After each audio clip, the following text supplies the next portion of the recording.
Piedāvājums svinēt grāmatas 500 gadu veselā vairāku gadu pasākumu ciklā ir bijis ar mērķi plānots notikums, jo arī ļoti daudz šie risinājumi nav tūlītēji atbildāmi.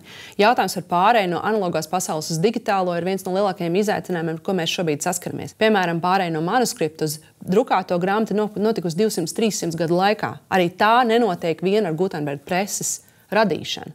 Grāmatas vēstures ciklā redzam to pēctecību. No akmens grāmatas uz papīra grāmatu un šobrīd uz digitālo grāmatu. Es domāju, ka stāsts par grāmatas 500 gadu arī ir stāsts par bibliotekas lomu sabiedrībā. Un šeit ir ārkārtīgi nozīmīgs aspekts par to, kāda ir mūsu misija.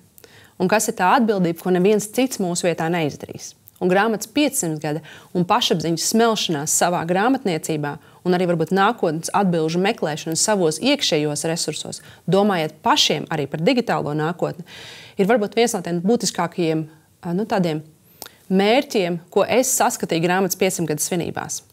Es domāju, ka mēs vienmēr esam meklējuši sev tādus jaudīgus simbolus, uz kuriem atspērties.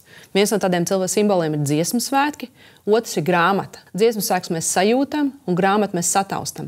Mēs viņu varam izlasīt, paņemt rokā un sajust, ka tās ir mūsu saknes. Un tas, ko mēs šobrīd redzam, ka grāmata nav pašsaprotams lielums sabiedrībā.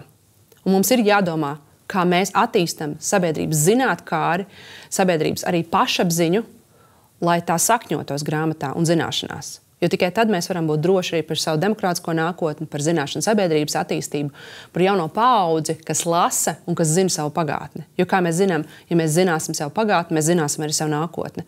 Un galu galā mēs gribam būt tie, kas izlemj savu nākotni. Nevis kā cits, bet mēs šeit paši Latvijā.